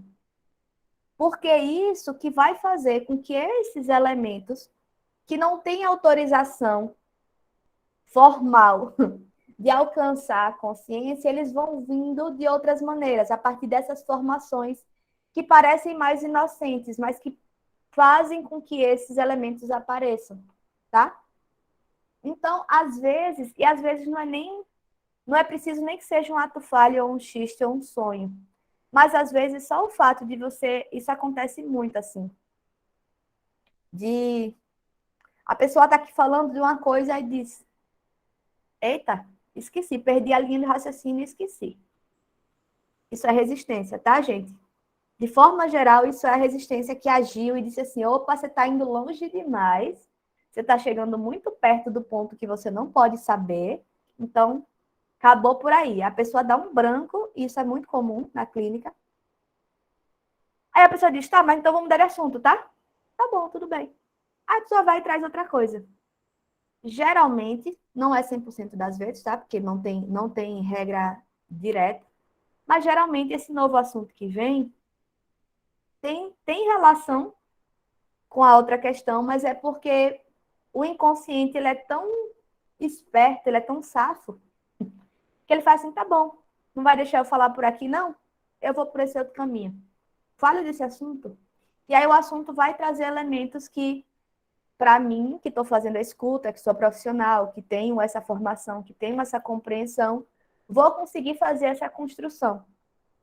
E vou conseguir fazer uma interpretação e entender o que é que tem ali da ordem do inconsciente que está tentando aparecer naquele relato, naquela fala. Entende? Então, assim, a ideia da associação livre é justamente essa. É de que quando você fala livremente, no sentido de que você não... Porque o que é que acontece muito? Tem muito paciente, esses são os mais difíceis, que fazem ali, falam tudo muito organizadinho. Tem isso, tem isso, tem isso. Olha, é capaz de abrir um papelzinho e dizer assim, eu trouxe um checklist do que eu tenho que falar para você. E aí fica assim, tem isso, tem isso. Aí vai, e tem que terminar o raciocínio. Aí tem um paciente meu, que eu acho que ele fica azedo comigo, assim, porque eu não deixo ele terminar uma história. Ele vai, não sei o que, aí eu corto e faço uma pergunta em cima de uma questão ali. E aí ele fica nervoso, ele fala assim, peraí, deixa eu terminar o raciocínio. Eu faço, não, não tem raciocínio para terminar, não, pode continuar daí. E ele fica no nível de angústia. E veja, mas isso é importante porque a professora que sadismo, né, tá achando graça do paciente. Mas veja, isso é importante porque quando ele organiza, ele está tentando controlar um pouco o que está sendo dito. E quando ele controla o que está sendo dito, isso é a resistência dele dizendo, você só vai falar o que pode, o que está dentro dos limites do que você pode. E o que eu quero escutar não é isso. Eu quero escutar algo que extrapole esses limites, tá? É como se a minha função fosse justamente fazer ele pular a cerca, ele atravessar o limite do que é possível e acessar outros campos aí, né? Então, se eu deixar ele falar ajeitadinho o tempo todo, claro, às vezes eu dou uma folga, né, pro pobre coitado, para ele poder sentir um pouco de bem-estar e que assim, tá bom, deixa eu terminar essa história. Mas às vezes eu não posso, porque eu vejo que tem ali um elemento bem no meio da história que eu já conhecendo, porque eu já escuto há muito tempo, eu já sei que aquele elemento é importante, tem a ver ali com as questões que eu já estou identificando, aí eu vou em cima e digo assim, não, eu quero que você fale disso. Ah, mas deixa eu terminar a história. Não, não tem história para terminar, fale disso. Porque isso vai desorganizar mesmo ele, vai desorganizar esse controle que ele está tendo sobre... Agora, é claro, gente, isso não é regra, não é assim com todo mundo, não é assim em toda a sessão, tá? Tem todo um... De fato, tem um entendimento de estudo de caso que me permite escolher quando é que eu faço isso, quando é que eu não faço, que me permite entender quando é possível fazer esse tipo de movimento, quando não é, tá? Porque tem que ser... Não dá para ser algo que seja danoso para ele, né? Porque se for produzir uma angústia por angústia, é paralisador, não tenho esse interesse. Meu interesse é fazer ele falar e acessar esses conteúdos, na medida do possível. Quando chega no limite que paralisa, aí já não me interessa. Eu tenho que dar 2 passinhos para trás, entende? Não tem todo um manejo, que é a palavra que a gente usa. Tem todo um manejo desses conteúdos e da relação que se estabelece com ele, né? Que a gente estabelece com essa pessoa e com o discurso dele, tá? Mas isso tudo para dizer que a associação livre é a regra de ouro, porque ela é o fundamento principal da psicanálise. E aí, acho que foi Tássia que falou isso, ou foi Ana, já não lembro, mas, de fato, tem esse outro elemento da associação livre que é importante, que é no sentido seguinte, aliás, que não é da associação livre, que é o contraponto da associação livre. Freud vai dizer, olha, se eu exijo do meu paciente que ele fale tudo que vem à mente, sem julgamento, sem escolher o que está certo, o que está errado, o que é bom, o que é ruim, o que faz sentido, o que não faz sentido, o mínimo que eu faço é escutar ele da mesma forma. Que a isso a gente chama de atenção flutuante. Que é o seguinte, eu estou escutando o que ele vai me dizer, tá? Então, eu não vou ficar aqui julgando, não, isso é besteira, passa, não quero te ouvir. Porque tudo aquilo vai compor uma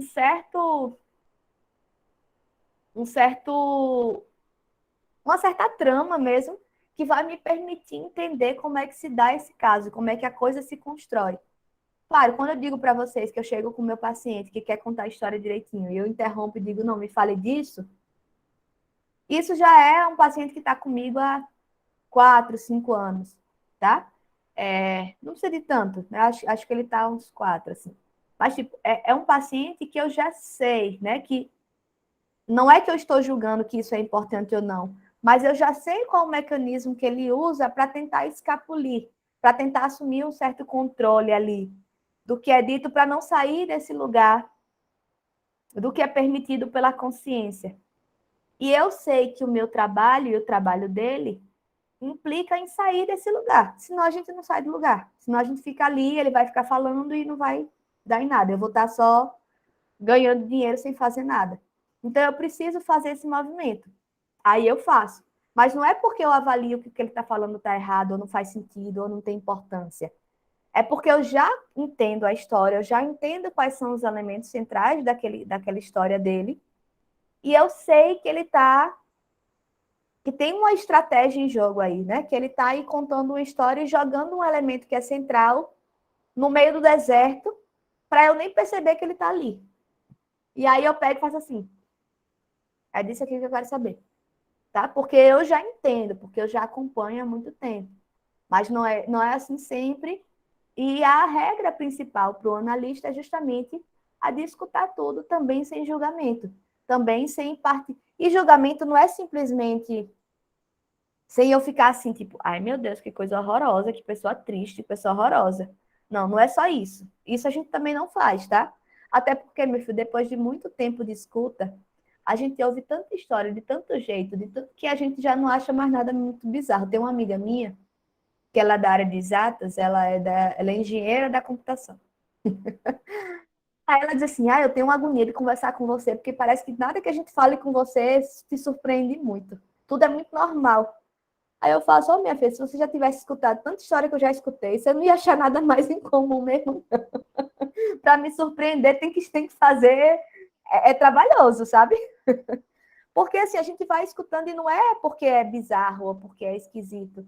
É porque é diverso, né? Tem uma diversidade aí de formas de viver o mundo, de formas de compreender as pessoas e as relações, que para mim é como se eu já tivesse aí um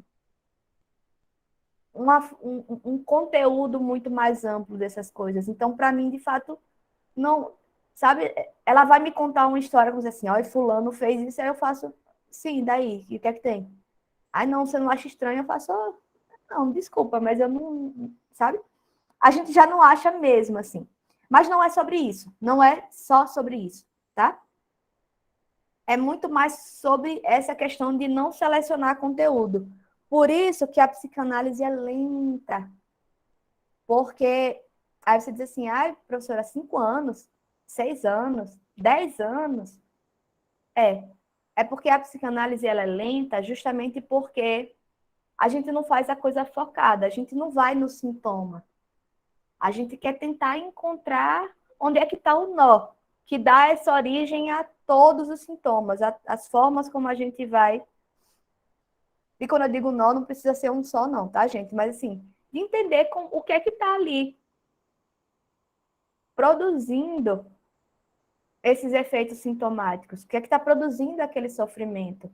Então, é preciso tempo para a pessoa ir. E aí, quem dá o tempo, quem dá o tom, quem dá o ritmo é o paciente.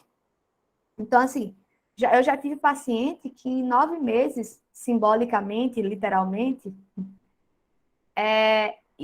encerrou, ela se deu alta, e eu disse, tá certo, você tem razão, você pode ir embora. E eu digo que é simbolicamente e ao mesmo tempo literalmente, porque ela foi embora grávida, dizendo assim, descobri que estou grávida, vou interromper, mas eu vou interromper porque eu acho que eu já resolvi as questões que tinham a ver com isso, isso e isso.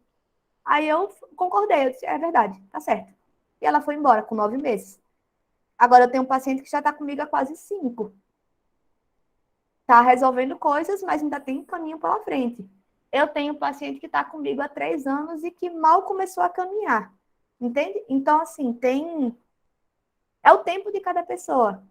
Claro que o meu manejo, a minha expertise, né, a minha capacidade de fazer isso vai permitir com que talvez eu consiga fazer um trabalho mais rápido, né? No sentido de sacar mais rápido, sacar como é que eu posso mexer com aquilo. mas no fim das contas, quem dá o ritmo é o próprio paciente. Então, quando eu não sei, foi Tássia ou foi Ana que falou isso? Acho que foi Ana, né? Que falou da questão desse contraponto do analista, né? Que a gente também não faz julgamento. Não é só nesse sentido, que é importantíssimo, de não julgar, no sentido de dizer tá certo ou errado, mas é também no sentido de não ficar escolhendo. Tipo, não, isso não é importante, não fale disso, não. Porque essa perspectiva, existe uma perspectiva de terapia dessa, tá? Que é a perspectiva focal, que você chega com a queixa, e em algumas poucas sessões, nesse levantamento da queixa, a psicóloga vai estabelecer, olha, tem tal questão para ser resolvida, tal questão e tal questão. E o que passar desse limite, eu não quero saber, porque vai atrasar o processo. Então, eu quero trabalhar com isso aqui. Pode até ter um caminho mais efetivo fazendo assim, mas é mais difícil, porque você acaba, de fato, tratando o sintoma e não tendo essa condição de compreender essa construção mais profunda que dá origem e que dá sustentação para esses sintomas, tá? Eu estou vendo aqui, Antônio, falando de prever de ficar a vida toda. Então, Antônio, eu já estou há 8 anos,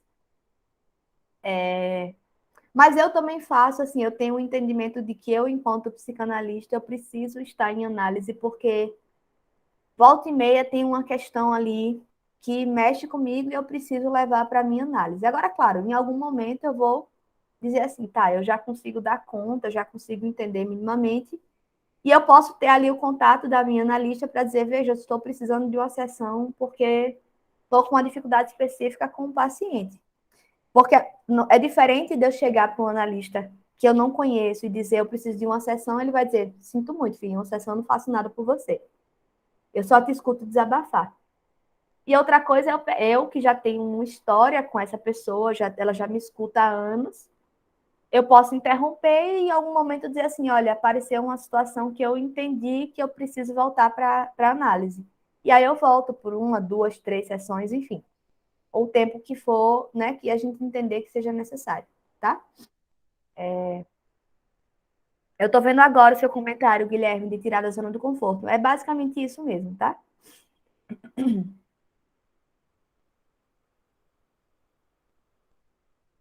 O que, Antônio, que é interessante, precisamente, que você está falando?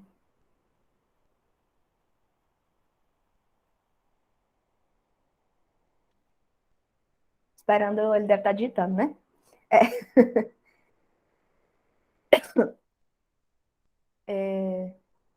Ah, sim, que eu também tenho acompanhamento. Senhora é ótimo. É, faço há uns bons anos na vida. E eu fico brincando, dizendo que eu choro praticamente em toda a sessão, porque senão o meu dinheiro não está bem gasto, tá? Eu preciso sofrer muito na sessão para fazer valer meu dinheiro, porque eu pago é caro naquilo. Enfim, fale, Adalberto.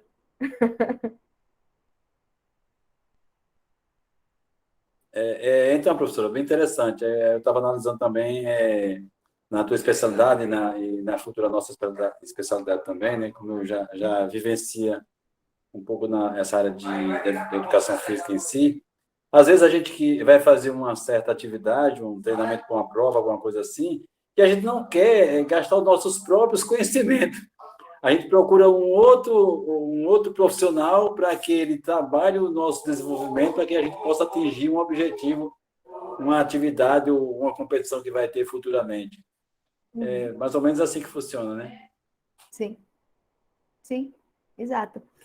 E isso também, eu acho que essa referência que você traz, eu acho que está mais na supervisão, porque é o seguinte, a psicanálise, inclusive tem todo um debate sobre dizendo que o lugar da psicanálise não é na universidade, a universidade, né? A psicologia, a psicanálise, tem até uma disputa aí, eu não vou entrar nesse mérito, mas a psicanálise trabalha com um tripé, que é diferente do tripé da universidade. O tripé da psicanálise seria teoria, análise pessoal e supervisão.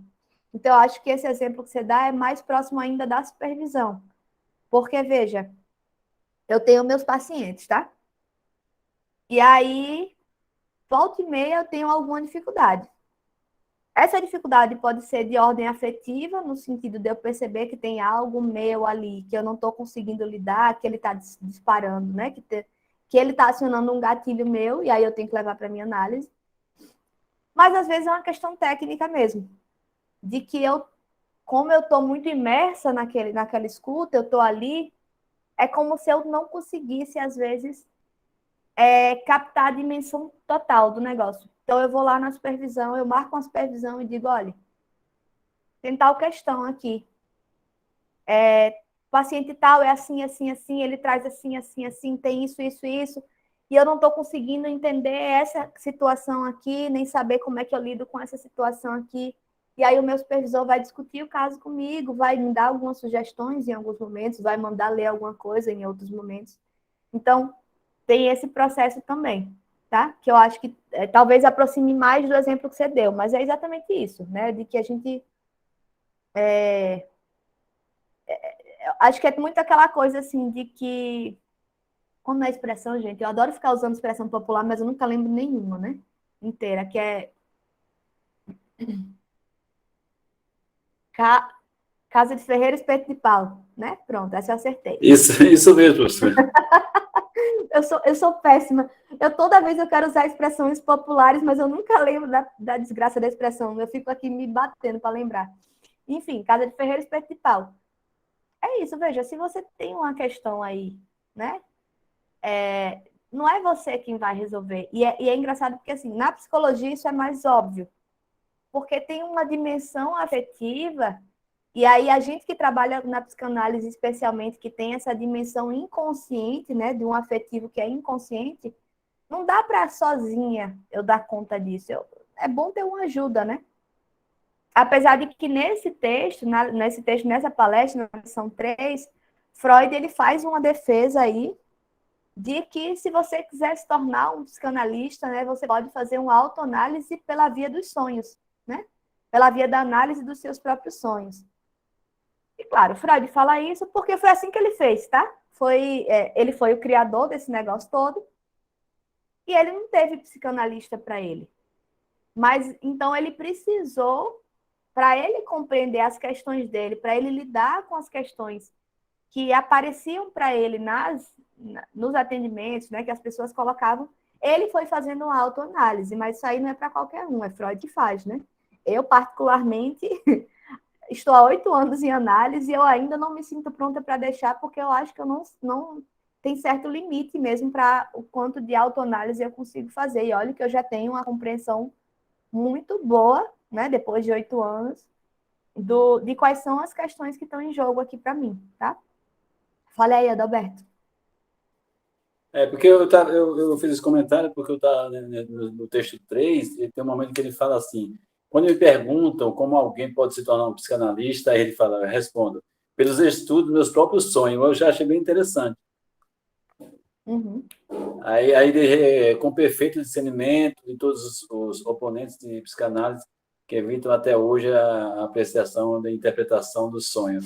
Eu achei interessante que ele, para a pessoa se tornar, como ele falou ali, tem que rever, tem que olhar o seu eu primeiro, né? Eu achei bem interessante essa parte que ele fala também. Exato. Então, assim, é bem interessante essa coisa da interpretação dos sonhos, porque eu não sei se vocês sabem, se vocês têm conhecimento sobre isso. Mas a interpretação dos sonhos são 2 tomos, né? São 2 livros. Já foi publicado mais recentemente, como Aniversário do Centenário da Interpretação dos Sonhos, que foi no ano 2000, né? Que foi um texto publicado em 1900. Aí no centenário, caramba, foi no ano 2000 que foi lançado e eu comprei, tinha pouco tempo que tinha lançado, ou seja, tem tempo, viu? Mas, enfim, não vamos fazer contas. O que acontece? Na interpretação dos sonhos, que são 2 livros inteiros, geralmente, se você me perguntar assim, professora, eu quero entender como é que se dá a interpretação dos sonhos, a análise em si, eu tenho que ler os 2 livros inteiros? Não. Basta ler capítulo 6 e 7, que são os capítulos mais densos no sentido teórico mesmo, que ele vai trabalhar a teoria, né? Ele vai compilar ali, ele vai sistematizar essa teoria sobre interpretação dos sonhos. Tá, e o resto dos 2 livros é o quê? É Freud interpretando os próprios sonhos. E aí eu super recomendo a leitura. Quem tiver tempo e disponibilidade, Ave Maria. É um dos livros mais legais. Porque, justamente, mas assim, é mais legal para mim, se vocês forem que nem eu, fofoqueiros, é legal. Porque é um livro que ele fala dele. Assim, se a gente quer conhecer Freud, o melhor caminho é a interpretação dos sonhos. Porque ele basicamente vai falar dos próprios sonhos, ele vai construindo ali a teoria, ele vai explicando como é que se faz essa análise, e ele vai pegando os próprios sonhos dele, ele vai... É como se os 2 livros da interpretação dos sonhos fosse Freud fazendo essa autoanálise dele e construindo um caso clínico dele próprio, sabe? Em alguns momentos ele usa sonhos dos pacientes, né? Mas tem muito sonho dele. E é tão curioso, é tão interessante, porque tem momentos que ele faz assim. Ele tá lá interpretando o sonho, tal, elemento, tal, e ele tá explicando. Aí daqui a pouco ele para assim e faz. Daqui para frente eu não posso mais revelar. Aí você fica curioso, né? Você faz, porra, na hora boa, o cara vai e interrompe, né? Porque é justamente porque assim, é como se ele tivesse ali entrado em contato ali com a questão que é muito mais séria para ele, no sentido mesmo, né, do que é que aquilo dizia para ele sobre os desejos inconscientes, sobre os conteúdos reprimidos dele, e ele estabelece um limite, ele diz, olha, isso aqui não é mais publicável, isso aqui já é da ordem da minha experiência privada com a minha análise, então eu não vou usar isso como uma informação para produzir esse texto, e isso acontece várias vezes no livro, né, então você vê que, de fato, ele está fazendo esse trabalho de interpretação, esse trabalho de autoanálise pela via da interpretação dos sonhos. Mas é isso, eu realmente não acho que qualquer pessoa é Freud, tá? Eu não acho que qualquer pessoa tem condições de fazer isso. E o próprio Freud, a gente, né, depois aí, mais de 100 anos da existência de Freud no mundo, oh, que pena, a vida vai precisar sair. Mas também já está acabando, né? Mas eu acho que o que eu estava falando, meu Deus? O mais interessante, assim, né, da interpretação dos sonhos é... Gente, eu perdi, tá? Eu perdi meu raciocínio. Eu vou lembrar. Sobre Freud, professor, que ele fazia interpretação do próprio sonho nos livros e logo em seguida veio... Que eu estava falando que não é qualquer um que conseguiria fazer isso. Ah, lembrei. Obrigada, Dalberto. Porque o próprio Freud, a gente vai perceber que tem limitações dele que ele mesmo não percebe e que vão ser ressaltadas por comentadores dele no futuro. Então, por exemplo, tem um caso muito famoso, que é o caso Dora, tá? É o caso de uma menina que é um dos casos de histeria que Freud analisa pós-construção da teoria psicanalítica, ou seja, ele já não está usando o método hipnótico de Breuer, o método catártico, né, com o uso da hipnose, ele está usando a associação livre, e ele vai construir esse caso. E ele faz uma interpretação que trava o processo, que a menina vai embora. A menina para de ir para as sessões, é a menina mesmo, ela tinha 16, 17 anos. O pai que levava ela para as sessões com Freud. E aí o próprio Freud, anos depois, revisa esse texto para relançar, para reeditar, e ele faz uma nota de rodapé bem longa, colocando as questões ali que tinham a ver com ele. Ele vai dizer assim, olha, eu tive essa limitação por questões minhas, eu não consegui perceber tal questão, e eu achei que era tal outra questão, e por isso que ela foi embora. Porque eu levantei essa resistência dela, assim, eu mexi justamente onde não podia. E ela foi embora, porque é nisso que diz respeito ao manejo. Porque a gente precisa entender qual é a resistência, a gente vai trabalhar isso, mas a gente tem que ir devagarzinho. Tem uma coisa que eu falava para o meu grupo de supervisão que eles riam muito comigo, que eu ficava inventando regras, assim, tipo, de uma forma mais despojada para a gente não esquecer nunca. Aí eu dizia assim, gente, depois da regra de ouro da psicanálise da associação livre, quando a gente pensa em termos de escuta, a primeira regra que a gente vai pensar é a seguinte: não é técnica, tá? A técnica tá lá, Freud já disse, mas é uma regra que eu vou criar, que é assim: a gente sempre come pelas beiradas.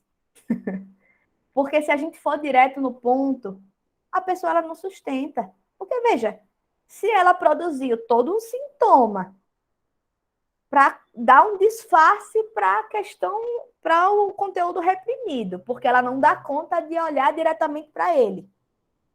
Aí eu vou chegar, pagar de boa e dizer assim: ah, já entendi, é isso aí. Pô, a pessoa manda eu me lascar e vai-se embora. Veja, ela não está pronta para ouvir sobre isso, ela não está pronta para olhar diretamente para o sol, tá? Eu tenho que produzir ferramentas, eu tenho que ajudar ela a criar aparatos para ela conseguir olhar diretamente para aquilo e lidar com aquilo, tá? Então, assim, tem um movimento, né? E aí eu brincava com minhas alunas, eu dizia assim: gente, tem que comer pelas beiradas. E aí teve um aluno meu desse, né, de supervisionando, que ele foi lá, contou do caso, aí ele disse: ah, a pessoa nunca mais voltou. Aí eu falei: também eu não voltava, não. Oxente, professora, eu fiz merda, foi? Eu falei: não, você não fez merda, você foi no ponto, você foi preciso. A sua interpretação foi maravilhosa. Mas não cabia numa primeira sessão. A pessoa está chegando, você já vai de lapada, já vai de voadora, quem volta? Eu não voltaria, né? Porque assim, veja, não é uma questão de capacidade de compreender, mas é de entender que mais importante do que entender a questão é de entender qual é o manejo daquela questão, de qual é o caminho que a gente consegue seguir junto com aquela pessoa para ela conseguir ir lidando com as questões. Então, tem uma questão de manejo que é mais importante do que entender qual é o ponto, entender qual é o problema, entender qual é o conteúdo reprimido, tá? E aí, isso tem a ver com essas questões que Freud vai trazer aqui, assim. A associação livre, aí eu acho que a gente vai ficar nesse ponto da associação livre, tá? Ela é importante justamente porque ela permite que todos esses elementos vão vindo à tona no seu tempo, né? Dentro de um discurso que é aceitável, que é possível, né? Que está ali produzindo, que você está ali contando da sua semana, contando da sua infância, contando da sua vida, contando do namorado, contando do trabalho. E quando isso vai compondo, né? Vai compondo um certo discurso e vai trazendo esses elementos. Os elementos do inconsciente, eles estão ali atravessados nesse discurso. E aí é a habilidade do analista que vai captar um pouco isso, né?